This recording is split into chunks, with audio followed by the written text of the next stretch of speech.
Hello everyone, welcome to exam forum के आज इस वीडियो में हम 24 जनवरी 2021 से करंट अफेयर्स के क्वेश्चन डिस्कस करेंगे। आज के इस वीडियो का जो पीडीएफ फाइल है आप हमारे टेलीग्राम चैनल से डाउनलोड कर सकते हैं, जिसका लिंक नीचे डिस्क्रिप्शन बॉक्स में दिया हुआ है, या आप टेलीग्राम पर जाकर डायरेक्ट एग्जाम फोरम के नाम से सर्च कर सकते हैं, जहाँ पर सारी पीडीएफ एक साथ अपलोडेड है।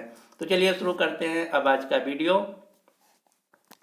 आज का पहला क्वेश्चन है, हाल ही में किस राज्य में प्रसिद्ध तौसाली राष्ट्रीय शिल्प मेला की शुरुआत हुई है? तो हाल ही में प्रसिद्ध तौसाली राष्ट्रीय शिल्प मेला की शुरुआत उड़ीसा राज्य के भुवनेश्वर शहर में हुई है। जो तौसाली राष्ट्रीय शिल्प मेला है, ये पूर्वी भारत का सबसे लोकप्रिय हथकरघा और शिल्प मेलों में से एक है। अब आपको भारत के कुछ प्रमुख मेलों के नाम याद रखने हैं, जो कि एग्जाम में सीधे सीधे पूछे जाते हैं। जैसे गंगासर मेला पश्चिम बंगाल में लगता है। पुष्कर मेला, जिसे ऊंटों का मेला भी कहा जाता है, राजस्थान राज्य में लगता है। सोनपुर मेला, जो कि दुनिया का सबसे बड़ा पशुओं का मेला है, बिहार राज्य में लगता है। बेणेश्वर धाम मेला राजस्थान राज्य में लगता है। अम्बुबाची मेला, जो कि कामाख्या माता मंदिर के परिसर में गुवाहाटी असम में लगता है। सूरज कुंड मेला, जो कि हरियाणा राज्य में लगता है। कुंभ मेला भारत के 4 स्थानों पर लगता है। कहाँ कहाँ? उज्जैन मध्य प्रदेश, प्रयागराज उत्तर प्रदेश, हरिद्वार उत्तराखंड, नासिक महाराष्ट्र। उज्जैन शहर क्षिप्रा नदी के किनारे स्थित है। प्रयागराज गंगा यमुना सरस्वती के संगम तट पर स्थित है। हरिद्वार गंगा नदी के किनारे स्थित है, जबकि नासिक गोदावरी नदी के तट पर स्थित है। यहाँ पर बात की गई है उड़ीसा राज्य की, तो हम उड़ीसा राज्य से कुछ क्वेश्चन देख लेते हैं। उड़ीसा राज्य की राजधानी है भुवनेश्वर। उड़ीसा राज्य के राज्यपाल हैं गणेशी लाल। उड़ीसा राज्य के मुख्यमंत्री हैं नवीन पटनायक। नवीन पटनायक को पिछले साल 2020 में पेटा इंडिया संस्था के द्वारा हीरो टू एनिमल अवार्ड से सम्मानित किया गया था। उड़ीसा राज्य की राजधानी भुवनेश्वर में पहले खेलो इंडिया यूनिवर्सिटी गेम्स 2020 का आयोजन किया गया और उड़ीसा की राजधानी भुवनेश्वर शहर में ही कलिंगा स्टेडियम में 2023 में पुरुष हॉकी विश्व कप का आयोजन किया जाएगा। उड़ीसा में कोणार्क सूर्य मंदिर स्थित है, जिसे हम ब्लैक पगोड़ा के नाम से भी जानते हैं। कोणार्क का जो सूर्य मंदिर है, इसको 13वीं शताब्दी में गंग वंश के राजा नरसिंह देव प्रथम के द्वारा बनवाया गया था। जो कोणार्क का सूर्य मंदिर, इसकी भव्यता को देखते हुए यूनेस्को के द्वारा विश्व धरोहर स्थल के रूप में मान्यता दी गई है। भारत की सबसे बड़ी एवं विश्व की दूसरी सबसे बड़ी समुद्री झील है चिल्का झील, जो कि उड़ीसा राज्य में स्थित है। ये एक खारे पानी की झील है। उड़ीसा झील भारत की पहली रामसर साइट है, जिसको 1981 में रामसर साइट का दर्जा दिया गया था। वर्तमान में पूरे भारत में 42 रामसर साइट स्थित हैं। हाल ही में भारत का पहला फायर पार्क खोला गया है उड़ीसा के भुवनेश्वर शहर में। अब यहाँ पर हम 2020 में जितने भी पार्क स्थापित किए गए हैं, उन सभी को एक एक करके देख लेते हैं। जैसे भारत का पहला फायर पार्क खोला गया है भुवनेश्वर शहर में। भारत का पहला स्पेस पार्क केरल राज्य में। भारत का पहला टायर पार्क पश्चिम बंगाल राज्य में। भारत का पहला मिसाइल पार्क विशाखापट्टनम आंध्र प्रदेश में। भारत का पहला multi modal logistic park Assam के जोगीघोपा शहर में। देश का पहला कवक यानी कि लाइकेन पार्क उत्तराखंड के मुंशियारी क्षेत्र में। देश का पहला mega leather park Uttar Pradesh के कानपुर शहर में। भारत का पहला aqua mega food park Andhra Pradesh में। भारत का पहला समर्पित डॉग यानी कि कुत्ता पार्क हैदराबाद तेलंगाना राज्य में। दुनिया का सबसे बड़ा नवीकरणीय ऊर्जा पार्क गुजरात के कच्छ जिले में। देश का पहला परागकणकर्ता पार्क यानी कि पोलिनेटर पार्क खोला गया है उत्तराखंड के हल्द्वानी जिले में। तो ये हैं कुछ पार्क जो कि 2020 में खोले गए हैं। आपको इसका स्क्रीन लेके अच्छी तरीके से याद करना है और यहाँ से एक क्वेश्चन जरूर पूछा जाएगा आपके एग्जाम में। अगला क्वेश्चन है, हाल ही में भारत के सबसे लंबे रोड आर्च ब्रिज का उद्घाटन किस राज्य में हुआ है? तो हाल ही में भारत के सबसे लंबे रोड आर्च ब्रिज का उद्घाटन मेघालय राज्य में हुआ है, यानी कि इस क्वेश्चन का सही आंसर है बी। अब हम समझते हैं कि रोड आर्च ब्रिज क्या होता है। तो आप ये कुछ इस प्रकार का जो ब्रिज देख रहे हैं, जो कि वी शेप्ड का होता है, कर्व्ड शेप्ड का होता है, इस प्रकार के ब्रिज को हम रोड आर्च ब्रिज के नाम से जानते हैं। इसका मुख्य उद्देश्य ये होता है कि इसमें जो लोड होता है पूरे पुल पर डिस्ट्रीब्यूटेड होता है, कहीं भी एक जगह लोड नहीं होता, पूरे पुल पर डिस्ट्रीब्यूटेड होता है। इसी ब्रिज को हम रोड आर्च ब्रिज के नाम से जानते हैं, जो कि भारत का सबसे लंबा रोड आर्च ब्रिज खोला गया है मेघालय राज्य में। इसको 49.39 करोड़ रुपए की लागत से बनाया गया है। आपको मेनली दो ब्रिज के नाम याद रखने हैं। कौन कौन से? भूपेन हजारिका सेतु, जिसे हम डोला सदिया ब्रिज के नाम से भी जानते हैं। ये भारत का सबसे लंबा सड़क पुल है, जो कि असम राज्य को अरुणाचल प्रदेश से जोड़ता है। इसकी लंबाई है 9.15 किलोमीटर और ये लोहित नदी पर बनाया गया है। दूसरा पुल है बोगीबील पुल, जिसका नाम बदल दिया गया। इसका दूसरा नाम है अटल सेतु। यह भारत का सबसे लंबा रेल सेतु है, जिसकी लंबाई 4.94 किलोमीटर है, जो कि ब्रह्मपुत्र नदी पर असम राज्य में स्थित है। तो आपको यही मेनली दो ब्रिज के नाम याद रखने हैं। देश का सबसे लंबा रोड ब्रिज भूपेन हजारिका सेतु, जबकि देश का सबसे लंबा रेल ब्रिज है बोगीबील पुल। यहाँ पर बात की गई थी मेघालय राज्य की। तो मेघालय का शाब्दिक अर्थ है बादलों का घर, होम ऑफ क्लाउड, जिसे हम भगवान का घर भी कहते हैं। मेघालय भारत का एक पूर्वोत्तर राज्य है। मेघालय राज्य की राजधानी है शिलांग। मेघालय राज्य के राज्यपाल हैं सत्यपाल मलिक। मेघालय राज्य के मुख्यमंत्री हैं कोनार्ड संगमा। मेघालय राज्य को भारत का मिनी स्कॉटलैंड या पूर्वोत्तर का स्कॉटलैंड के नाम से भी जाना जाता है। दुनिया में सबसे अधिक बारिश जो होती है ये होती है मेघालय राज्य के चेरापूंजी स्थान पर। मेघालय राज्य में गारो खासी जयंतिया नाम की 3 पर्वतमालाएं भी हैं और गारो खासी जयंतिया नाम की भाषाएं भी हैं, और गारो खासी जयंतिया नाम से मेघालय राज्य में जनजातियां भी पाई जाती हैं। यहाँ से क्वेश्चन पूछा जाता है कि गारो खासी जयंतिया क्या हैं। तो गारो खासी जयंतिया के नाम से मेघालय राज्य में जनजाति यानी कि ट्राइब्स हैं, पर्वतमालाएं भी हैं तथा यहाँ की भाषा भी गारो खासी जयंतिया है।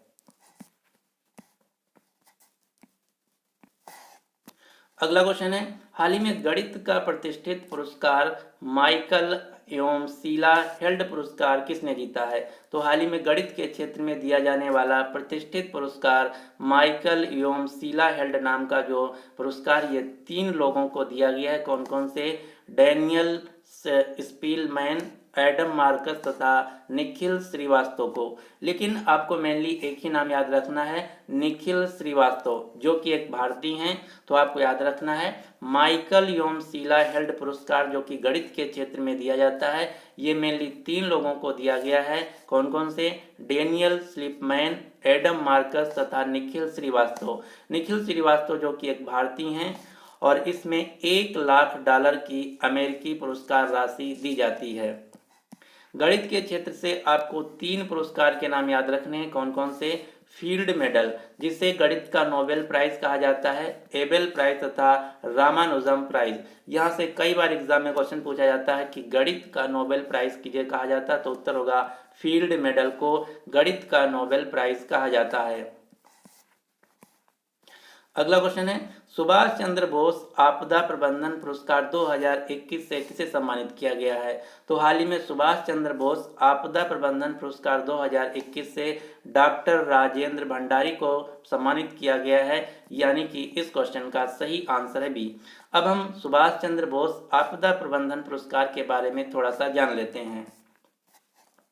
भारत सरकार के द्वारा भारत में आपदा प्रबंधन के क्षेत्र में संगठनों यानी कि संस्थाओं और व्यक्तिगत के तौर पर दिए गए अमूल्य योगदान और निःशुल्क सेवा सम्मान के लिए भारत सरकार के द्वारा सुभाष चंद्र बोस आपदा प्रबंधन पुरस्कार के नाम से नेताजी सुभाष चंद्र बोस की जयंती पर हर साल 23 जनवरी को दिया जाता है। कहने का मतलब ये है किसी एक संगठन और किसी एक व्यक्ति को, वह व्यक्ति जो कि आपदा के क्षेत्र में अपना निःशुल्क सेवा सम्मान देता है, अपना कार्य करता है, उस व्यक्ति को नेताजी सुभाष चंद्र बोस जी के नाम पर 23 जनवरी को हर साल भारत सरकार के द्वारा नेताजी सुभाष चंद्र बोस आपदा प्रबंधन पुरस्कार के नाम से सम्मानित किया जाता है। इसमें एक संस्था को पुरस्कार दिया जाता है जिसमें 51 लाख रुपए शामिल होते हैं, और एक व्यक्तिगत के तौर पर दिया जाता है जिसमें 5 लाख रुपए दिए जाते हैं। इस साल जो पुरस्कार दिया गया है संस्थागत श्रेणी में दिया गया है sustainable environment and ecological development society को, जबकि व्यक्तिगत श्रेणी में दिया गया है डॉक्टर राजेंद्र कुमार भंडारी को। तो ये दोनों नाम आपको याद रखना है। इसके अलावा एक क्वेश्चन और आपको याद रखना है, संस्कृति मंत्रालय ने 23 जनवरी को प्रतिवर्ष नेताजी सुभाष चंद्र बोस की जयंती को पराक्रम दिवस के रूप में मनाए जाने की घोषणा की है, और इस साल नेताजी सुभाष चंद्र बोस की 150वीं जयंती मनाई गई है, और पहली बार यानी कि पहला पराक्रम दिवस मनाया गया है 23 जनवरी को। नेताजी सुभाष चंद्र बोस जी का जन्म जो हुआ था कटक उड़ीसा में हुआ था, उड़ीसा के कटक शहर में हुआ था। हाल ही में भारतीय रेलवे के द्वारा सबसे पुरानी ट्रेनों में से एक हावड़ा कालका मेल का नाम बदलकर नेताजी एक्सप्रेस नाम रख दिया गया है। अगला क्वेश्चन है, हाल ही में यूनियन बजट मोबाइल ऐप किसने लॉन्च किया है? तो हाल ही में union budget mobile app Bharat की वित्त मंत्री निर्मला सीतारमण ने लॉन्च किया है। निर्मला सीतारमण जो कि भारत की पहली पूर्णकालिक महिला वित्त मंत्री हैं। अब हम यहाँ पर समझते हैं कि यूनियन बजट मोबाइल ऐप क्यों लॉन्च किया गया है। तो आप सभी को पता होगा कि भारतीय बजट के इतिहास में पहली बार पेपरलेस बजट पेश किया जाएगा। पेपरलेस का बजट मतलब ये है कि जो हमारा बजट है हर साल 1 फरवरी को पेश किया जाता है, तो बजट पेश होने से पहले जो राज्यसभा और लोकसभा दोनों सदनों में मिला के लगभग 800 सांसद हैं, और हर सांसद को बजट कागज़ पर प्रिंट करके दिया जाता है, और जो प्रिंटिंग का काम है 100 आदमी अगले 15 दिन से यानी कि 15 जनवरी से काम स्टार्ट कर देते हैं, और लगातार 24 घंटे 15 दिन प्रिंटिंग किया जाता है 100 आदमियों के द्वारा, तब जाके हमारे बजट 800 सांसदों के लिए तैयार हो पाता है। लेकिन इस साल कोरोना है, तो कोरोना को देखते हुए किसी भी सांसद को हार्ड या कॉपी यानी कि प्रिंटिंग बजट का पेपर नहीं दिया जाएगा, सबको सॉफ्ट कॉपी दिया जाएगा, जिसे हम पेपरलेस बजट के नाम से जानेंगे, और जिसके लिए केंद्र सरकार ने यूनियन बजट मोबाइल ऐप को लॉन्च किया है निर्मला सीतारमण के द्वारा। अब आपको बजट से 3 क्वेश्चन याद रखने हैं। पहला क्वेश्चन पूछा जाता है कि हमारे संविधान में बजट शब्द किस आर्टिकल में लिखा गया है? तो उत्तर होगा हमारे संविधान में बजट शब्द का इस्तेमाल कहीं भी नहीं किया गया है। बजट के स्थान पर हमारे संविधान में एनुअल फाइनेंशियल स्टेटमेंट का जिक्र किया गया है, जो कि आर्टिकल 112 के अंतर्गत किया गया है। दूसरा क्वेश्चन पूछा जाता है कि स्वतंत्र भारत का पहला बजट किसके द्वारा पेश किया गया था? तो स्वतंत्र भारत का पहला बजट भारत के पहले वित्त मंत्री आर.के. शनमुख शेट्टी के द्वारा पेश किया गया था। तीसरा क्वेश्चन पूछा जाता है कि अभी तक जब से हमारा देश आज़ाद हुआ तब से लेकर अब तक की 2021 तक सबसे ज़्यादा बजट किसके द्वारा पेश किया गया? तो अब तक की सबसे ज़्यादा बजट मोरारजी देसाई के द्वारा पेश किया गया, टोटल 10 बार। मोरारजी देसाई जो कि पहले वित्त मंत्री थे, फिर भारत के चौथे प्रधानमंत्री भी बने।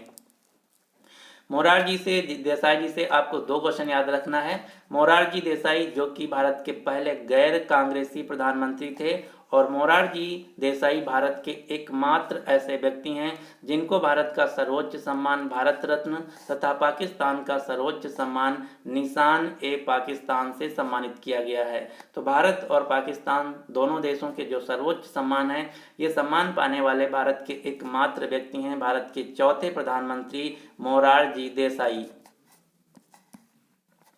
अगला क्वेश्चन है, हाल ही में किस राज्य ने उद्यम सारथी ऐप को लॉन्च किया है? तो हाल ही में उद्यम सारथी मोबाइल ऐप लॉन्च किया गया है उत्तर प्रदेश सरकार के द्वारा। इस ऐप का उद्देश्य है उत्तर प्रदेश सरकार की जितनी भी रोजगार संबंधी जानकारियां हैं, ये सारी जानकारियां उद्यम सरकारी ऐप पर अवेलेबल होंगी, जिससे कि बेरोजगारों को कहीं भी इधर उधर भटकना नहीं पड़ेगा, सारी जानकारियां एक जगह मिल जाएंगी। तो उत्तर प्रदेश सरकार के द्वारा रोजगार पाने वाले युवाओं के लिए उद्यम सरकारी सारथी ऐप लॉन्च किया है, जहां पर सभी सरकारी जो योजनाएं हैं, साथ ही साथ जो सरकारी नौकरियों की जानकारी है, उत्तर प्रदेश सरकार के द्वारा दी जाएगी। उत्तर प्रदेश राज्य की राज्यपाल हैं आनंदीबेन पटेल। मुख्यमंत्री योगी आदित्यनाथ। उत्तर प्रदेश की राजधानी है लखनऊ, जो कि गोमती नदी के किनारे स्थित है। हाल ही में लखनऊ नगर निगम ने शहर में पॉलीथीन मुक्त बनाने के लिए थैला बैंक योजना को शुरू किया है। लखनऊ शहर से आपको 3 संस्थानों के नाम याद रखने हैं। कौन कौन से? SIDBI bank, small industry development bank of India, केंद्रीय औषधि अनुसंधान संस्थान, central drug research institute of India, CDRI, भारतीय गन्ना अनुसंधान संस्थान। इन तीनों संस्थानों का मुख्यालय है लखनऊ, उत्तर प्रदेश में। देश का पहला विश्वविद्यालय, यहाँ पर मिस हो गया, देश का पहला ट्रांसजेंडर विश्वविद्यालय खोला जाएगा उत्तर प्रदेश के कुशीनगर जिले में। और भारत का पहला गिद्ध संरक्षण केंद्र स्थापित किया गया है उत्तर प्रदेश के महाराजगंज जिले में।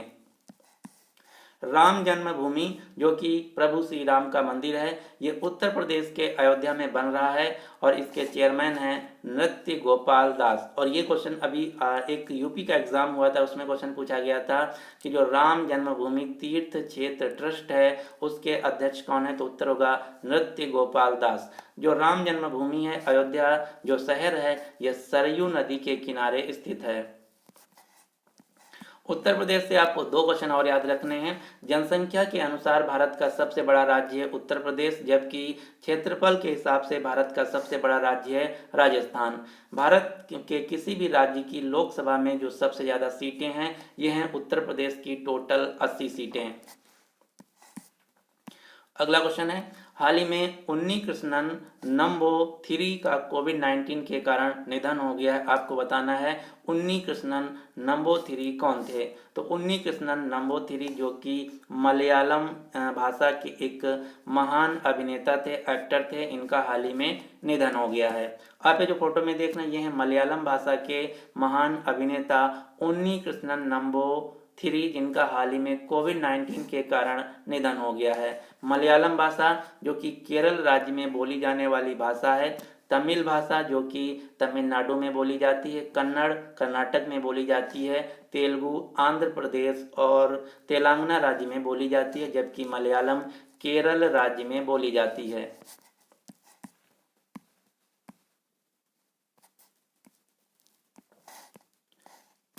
अगला क्वेश्चन है, हाल ही में 10वीं राष्ट्रीय आइस हॉकी प्रतियोगिता नेशनल आइस हॉकी चैंपियनशिप को किसने जीत लिया है? तो हाल ही में नेशनल आइस हॉकी चैंपियनशिप 2021 को जीत लिया है ITBP की टीम ने। इसका जो आयोजन किया गया, राष्ट्रीय आइस हॉकी प्रतियोगिता का इसका आयोजन किया गया लद्दाख के गुलमर्ग शहर में। तो आपको याद रखना है, लद्दाख के गुलमर्ग शहर में राष्ट्रीय आइस हॉकी प्रतियोगिता का सम्मेलन किया गया, जिसको जीत लिया है ITBP की टीम ने।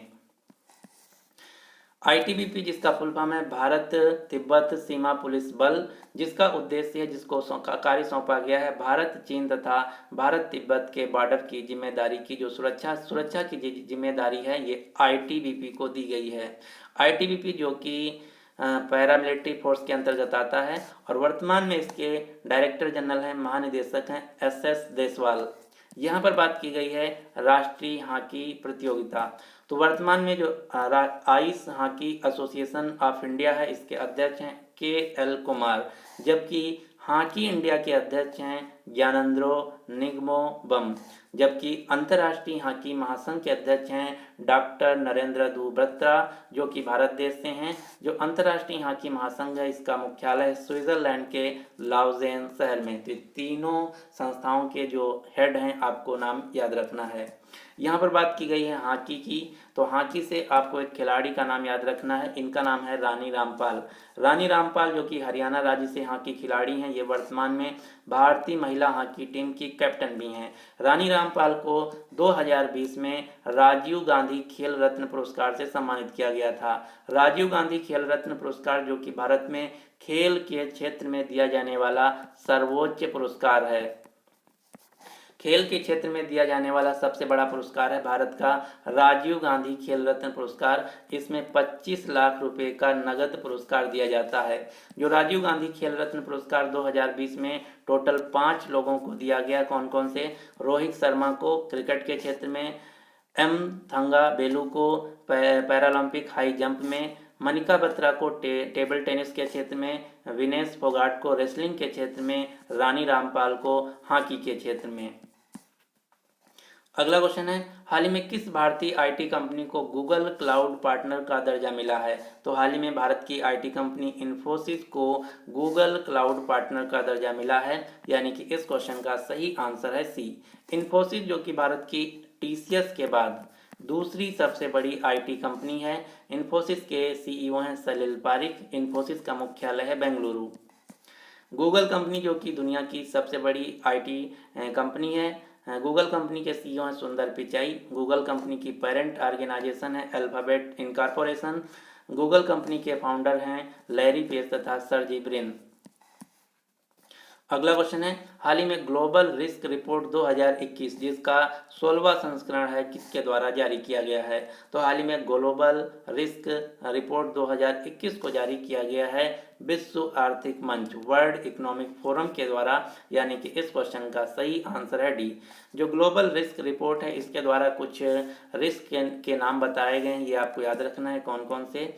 इसके अनुसार दुनिया में 3 ऐसे जोखिम हैं जो कि अगले 10 वर्षों में होने की संभावना सबसे ज़्यादा है। कौन कौन से? कठोर मौसम, जलवायु कार्रवाई विफलता तथा मानव पर्यावरण क्षति। जबकि 3 ऐसे जोखिम हैं, रिस्क हैं जो कि प्रभाव की मात्रा बढ़ने की उम्मीद है, जैसे संक्रामक रोग, जलवायु कार्य विफलता, सामूहिक विनाश के हथियार। तो ये ऐसे 6 रिस्क हैं जिनको विश्व आर्थिक मंच के द्वारा जारी किया गया, बताया गया कि ये सबसे बड़े रिस्क हैं मानव जीवन के लिए। वर्ल्ड इकोनॉमिक फोरम विश्व आर्थिक मंच जिसका मुख्यालय स्विट्जरलैंड के क्लोनी शहर में, वर्तमान में इसके सीईओ और फाउंडर हैं क्लास श्वाब। यहाँ पर मैंने एक संस्था का नाम और लिख रखा, इसका नाम है विश्व खाद्य कार्यक्रम, जो कि मोस्ट इम्पॉर्टेंट है। क्यों? क्योंकि विश्व खाद्य कार्यक्रम वर्ल्ड फूड प्रोग्राम, इसको इस साल यानी कि पिछले साल 2020 में नोबेल शांति पुरस्कार से सम्मानित किया गया है। जो विश्व खाद्य कार्यक्रम है इसका मुख्यालय है इटली के रोम शहर में और इसकी स्थापना की गई थी 1961 में। वर्तमान में विश्व खाद्य कार्यक्रम के हेड हैं डेविड ब्रासले। डेविड ब्रासले विश्व खाद्य कार्यक्रम संगठन के मुखिया हैं।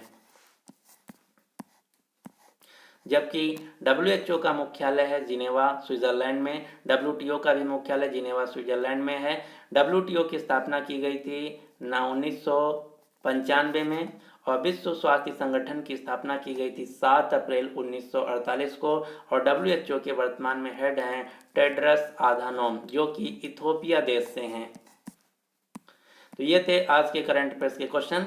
कल मैंने क्वेश्चन आपसे पूछा था कि भारत नवाचार सूचकांक में किस राज्य को शीर्ष स्थान हासिल हुआ है, तो इसका फुल डिटेल के साथ आंसर दिया था प्रदीप कुमार ने, जिसका राइट आंसर है कर्नाटक। तो आज का क्वेश्चन है आपके लिए, हाल ही में किस राज्य में बाल मित्र थाने का उद्घाटन किया गया है, तो इसका जो राइट आंसर है आपको नीचे कमेंट बॉक्स में देना होगा।